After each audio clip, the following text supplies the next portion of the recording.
अच्छी बात है। सूत जी महाराज कथा श्रवण करा रहे हैं। कहते हैं कि ऋषियों पांडवों की उत्पत्ति हुई। अब महाराज वैसे अगर महाभारत की कथा कही जाए तो बहुत बड़ी है महाभारत की।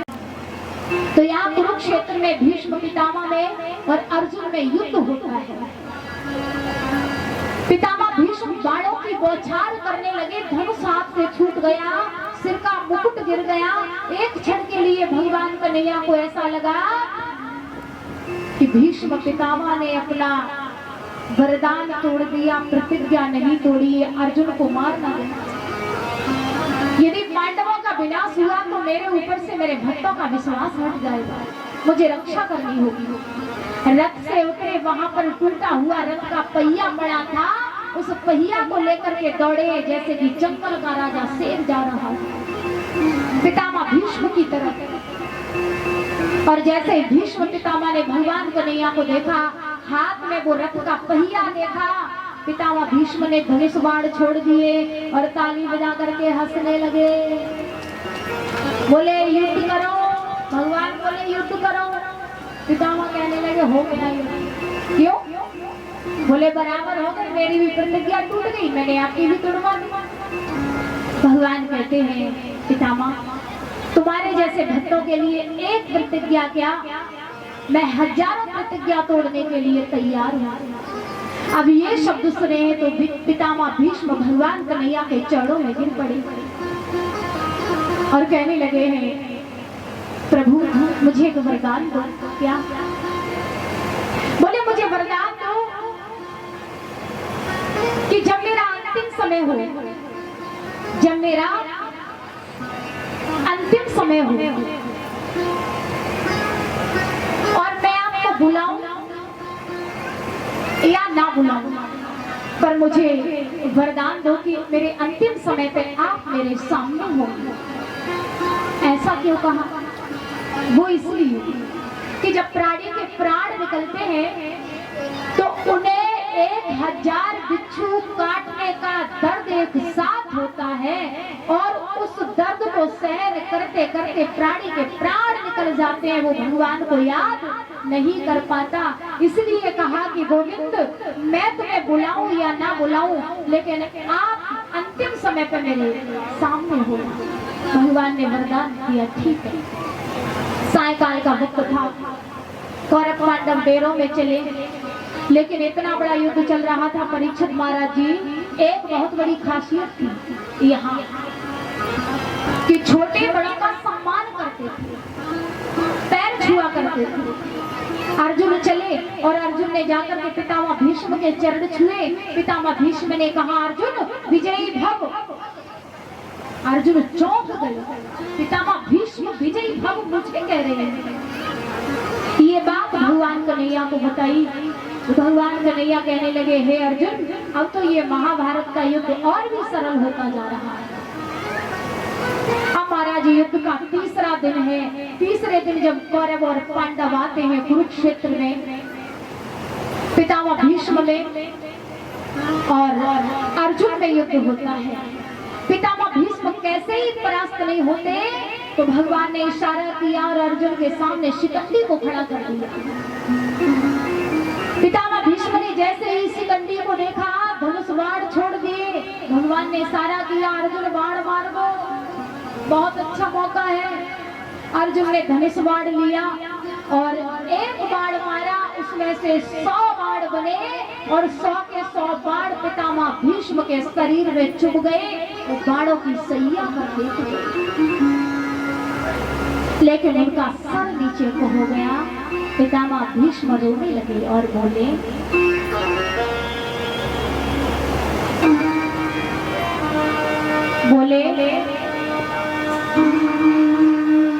कुरुक्षेत्र मैदान भीष्म सर सैया पर सोए।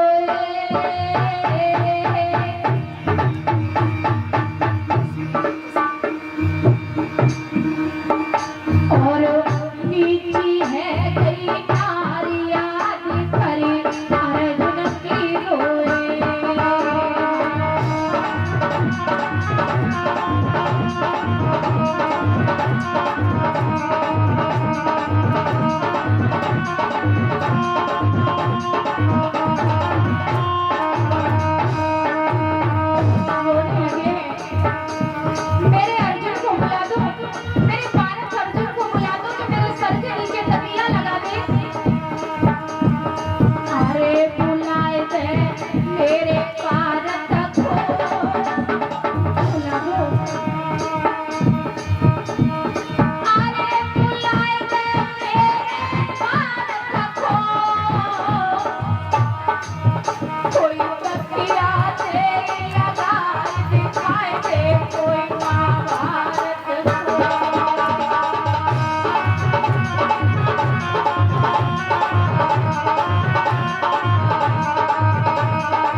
पितामह भीष्म रोने लगे, मेरे भारत अर्जुन को बुला दो, जो मेरे तकिया लगा दे और मुझे महाभारत का युद्ध दिखा दे।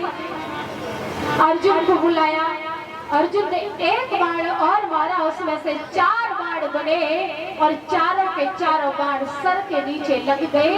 अब उन्हें महाभारत का युद्ध भी दिखने लगा है, महाभारत का युद्ध दिखने लगा। इस तरह से पितामह भीष्म बाणों की सैया पर लेते, युद्ध चलते चलते चलते चलते आज 11 दिन हो गए और 11वें दिन दुर्योधन ने गुरु द्रोणाचार्य जी को सेनापति घोषित किया है। और इधर दुशासन ने अश्वत्थामा, यानी गुरु द्रोणाचार्य के पुत्र का नाम अश्वत्थामा है, जिसे द्रोणी भी कह देते हैं, द्रोणी भी कह देते हैं। तो द्रोणाचार्य को सेनापति घोषित किया और यहाँ भीम ने दुशासन की छाती को चीर करके द्रौपदी के केश धोए और 11वें दिन एक अश्वत्थामा नाम के हाथी का वध किया है। सेनापति घोषित हो गए कौन? गुरु द्रोणाचार्य।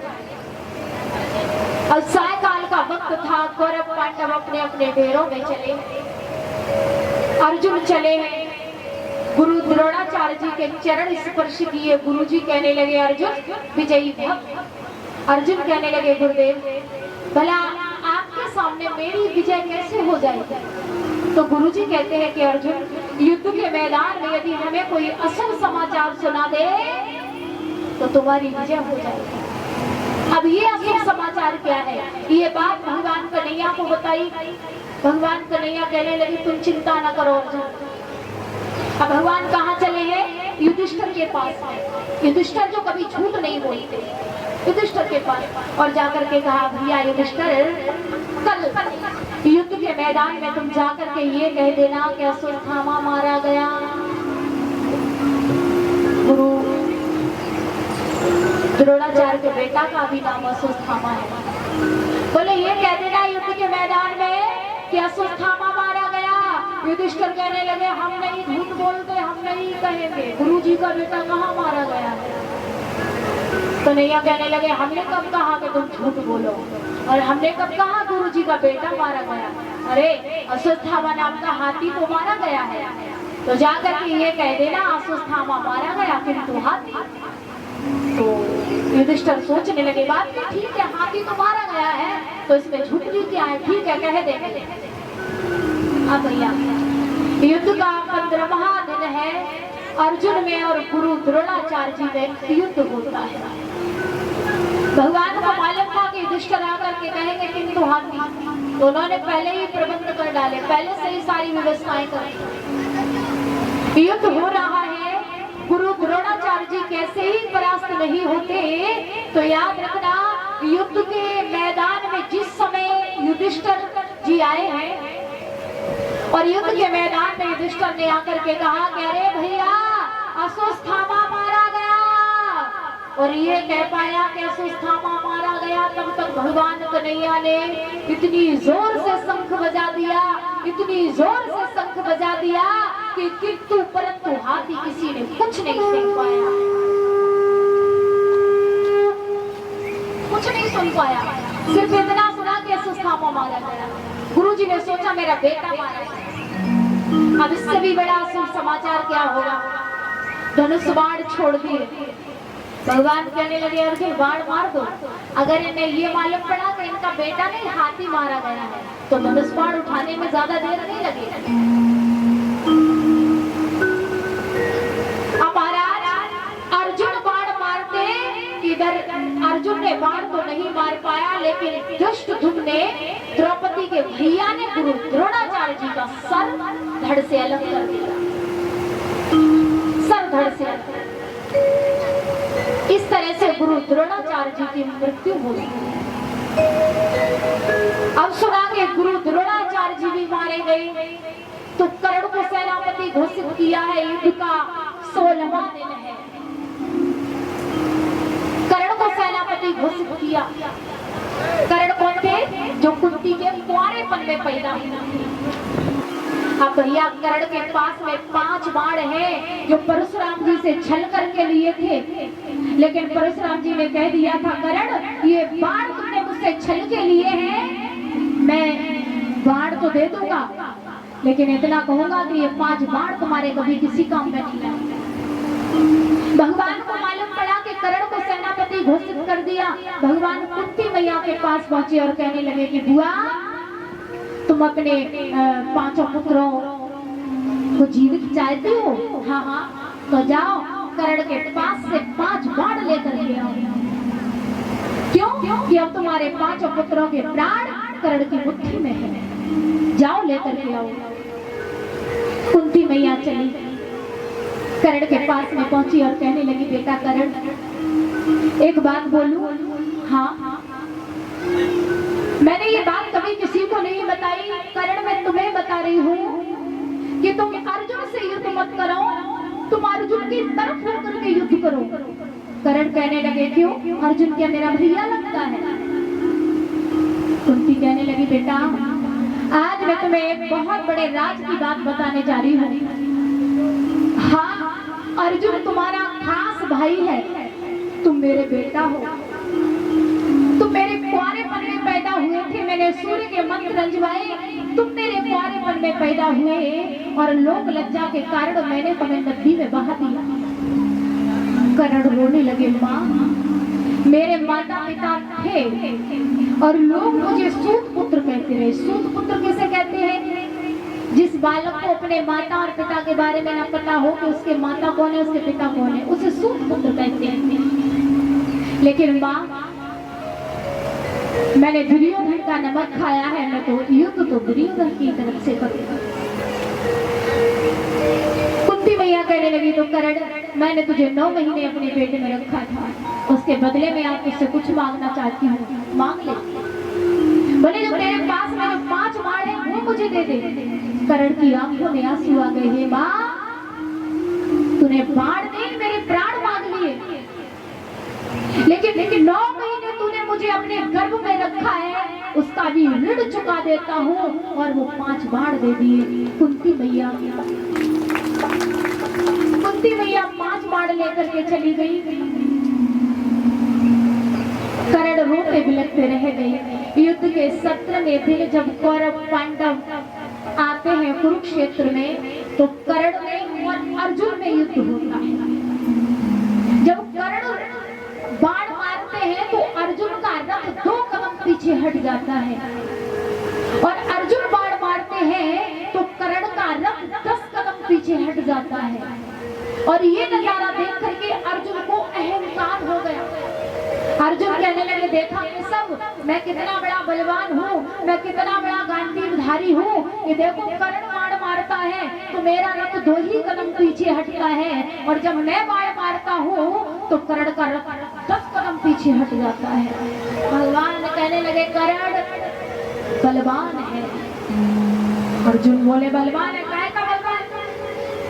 10 कदम पीछे भगता है और वो बाण मारता है तो मेरा रथ 2 कदम पीछे हट पाता है उससे। काय का बलवान?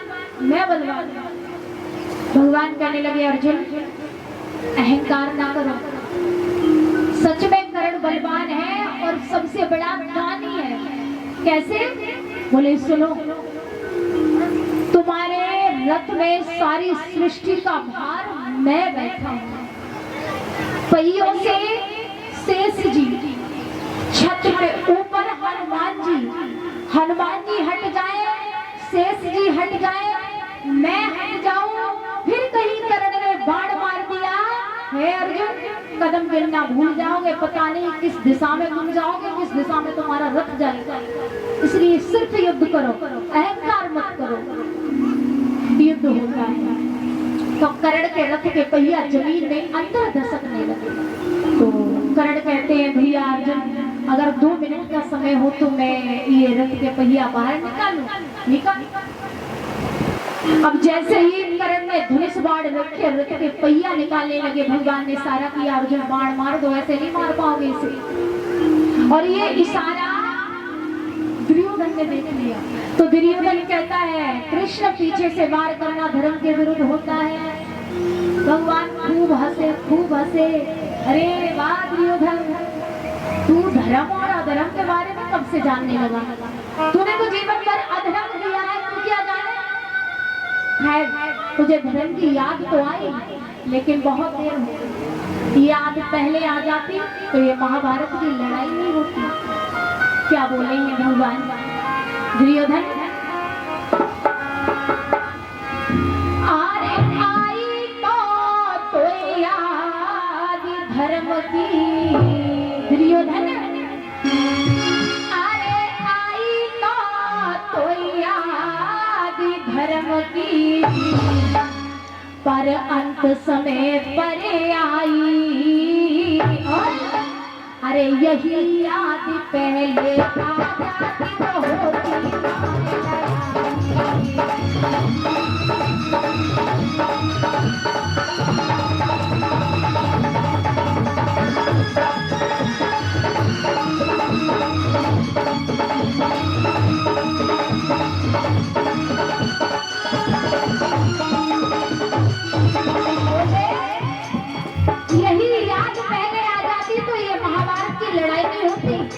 और तू बातें करता है कि पीछे से वार करना धर्म के विरुद्ध होता है। तो तू बता तूने कौन सा धर्म किया है। तूने धोखा से भीम को जहर के लड्डू दे दिए, क्या वो धर्म के विरुद्ध नहीं था। तूने भरी सभा में द्रौपदी को नग्न करवाया, क्या वो धर्म के विरुद्ध नहीं था। तूने पांडवों को मारने के लिए लाक्षागृह में आग लगवाई, क्या वो धर्म के विरुद्ध नहीं था। तूने कह दिया कि पांडवों को मैं सुई के नोक बराबर जमीन नहीं दूंगा, क्या वो धर्म के विरुद्ध नहीं था। अर्जुन से कहा, अर्जुन क्या देख रहे हो, ये तो पागल हो गया है। अरे अब क्या देख रहे हो अर्जुन, अर्जुन। अरे अब क्या देख रहे हो अर्जुन, तुम बाण को देव चलाई। और यही याद पहले आ जाती तो होती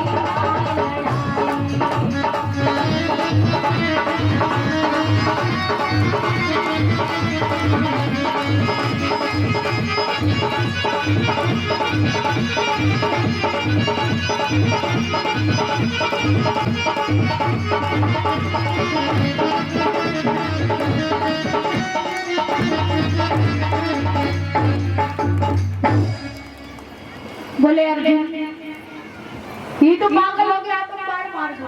अर्जुन ने बाण मारा, करण धराशायी हो गए। भगवान कहते हैं अर्जुन आओ परीक्षा कराते हैं कि करण कितना बड़ा दानी है। पास में पहुंचे, भगवान ने कहा करण हमें तुम्हारे ये सामने वाले आगे के दो दांत चाहिए। तो करण के शरीर से रक्त बह रहा है। बोले गोविंद मुझे एक पत्थर उठा के दे दो। भगवान कहते अपने आप उठाओ। अपने आप एक पत्थर उठाया और दांतों में पत्थर मारा, दो दांत टूट गए। और वो दो दांत भगवान को दिए तो भगवान ने मना कर दिया। बोले करण मुझे अपवित्र नहीं, मुझे पवित्र दांत चाहिए, मुझे तो पवित्र दांत चाहिए। करण ने धनुष बाण उठाया, शरीर से रक्त बह रहा है, धनुष बाण उठाया और एक बाण मारा। वहां से गंगा मैया प्रकट होती है, बोलिए गंगा मैया की। और उसी गंगा का नाम पड़ा है बाण गंगा। उस गंगा की धार में वो दांत धोए, वो पवित्र दांत भगवान को दिए। अर्जुन तो दांतों तले उंगली दबा गए, ऐसा दानी नहीं देखा मैंने। करण कहते भगवान एक वरदान मुझे दे दो, मांगो। बोले अगर मेरी मृत्यु हो जाए तो मुझे ऐसी जगह जलाना जहाँ कोई मुर्दा न जला हो। भगवान कहने लगे ठीक है। और कुछ समय बाद जब कर्ण की मृत्यु हो गई तो भगवान ने अर्जुन से कहा कि जाओ कुरुक्षेत्र में देखो ऐसी कौन सी जगह है जहाँ कोई मुर्दा न जला हो, बताओ वहाँ कर्ण की चिता को जलाए। पूरे कुरुक्षेत्र में अर्जुन घूमते हैं, पूरे कुरुक्षेत्र में घूमे, लेकिन कोई ऐसी जगह न मिली कि जहाँ पर कोई मुर्दा न जला। एक बड़ी पत्थर की शिला पड़ी हुई है। अब अर्जुन सोचते हैं कि यहाँ कोई नहीं जला होगा, तो उसी शिला पर लकड़ियां कटा एकत्र करने लगी। तुम्हारे आगे शिला से आवाज आती है, अरे अर्जुन तुम क्या जानते हो कि मेरे ऊपर कोई नहीं जला? अरे कर्ण जैसे योद्धा तो कई करोड़ जल करके फूक गए। अर्जुन सर पकड़ के बैठ गए कि भगवान न जीते जी चैन लगने दिया, मरने के बाद और लंबा फंसा गया, अब क्या करें। भगवान से जाकर के बोला प्रभु क्षमा करना, हमें कोई ऐसी जगह नहीं मिली जहाँ पे कोई मुर्दा ना जला हो। तो भगवान ने करण की चिता को अपनी हथेली पे जलाया है। करण की चिता को भगवान ने अपनी हथेली पे जलाया है। इस तरह से करण की मृत्यु हुई।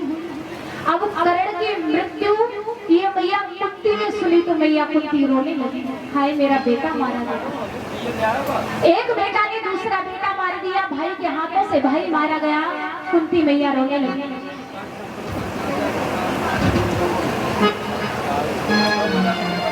तो युधिष्ठिर कहते हैं माँ तू क्यों रो रही है, तू तो ऐसे रो रही है कि दुश्मन नहीं हमारा भाई मारा गया हो, तू क्यों रो रही है। तो कुंती मैया कहने लगी बेटा तुम कर्ण को इतना बुरा बुरा कह रहे हो, वो इतना बुरा नहीं है। क्यों? बोले एक बात कहे युधिष्ठिर। तो कुंती मैया कहती है बेटा सुनो, तुम कर्ण को बुरा बताते हो, ये तो कर्मों का हेता था। तुम जिसको दुश्मन कहते हो वो कर्ण मेरा ही बेटा था। अरे युधिष्ठिर, जिसे तुम दुश्मन समझ रहे हो वो मेरा बेटा था, तुम्हारा भाई था। बोले पर माँ तुमने मुझे आज तक बताया क्यों नहीं। इसलिए क्योंकि वो मेरे कुंवारेपन में पैदा हुआ था, मैंने अपनी लोक लज्जा के कारण उसे नदी में बहा दिया। युधिष्ठिर कहते हैं पर तुमने माँ संसार के लिए अपने बेटा को नदी में बहा दिया, क्यों? तो मैया कहती है वो ऐसा गम का प्याला था कर्ण, वो ऐसा गम का प्याला था जिसे जिभ्या पीने नहीं देती और पानी में उसे बहाती ना तो ये दुनिया जीने नहीं देती। कर्ण, अगर मैं कर्ण को पानी में न बहाती तो ये दुनिया वाले जीने नहीं देते। युधिष्ठिर रोने लगे माँ इतना बड़ा राज तुमने आज तक हमसे छुपा के रखा और एक भाई के हाथों से भाई मरवा दिया। क्या बोले हैं युधिष्ठिर? आरी राजमाता ना हमसे छुपाती, आरी राजमाता ना हमसे छुपाती, तो भाई से टूट भाई चारा न जाता, कर्ण जैसा भाई मेरा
से नैनों का तारा न जाता, नैनों से नैनों का तारा न जाता। भाई से टूट भाई चारा न जाता, करण जैसा भाई मेरा मारा न जाता।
भैया मरवा दे, ये माताओं के पेट में बात नहीं रुकती। युधिष्ठिर का श्राप है, युधिष्ठिर ने श्राप दिया है नारी जाति को, बोले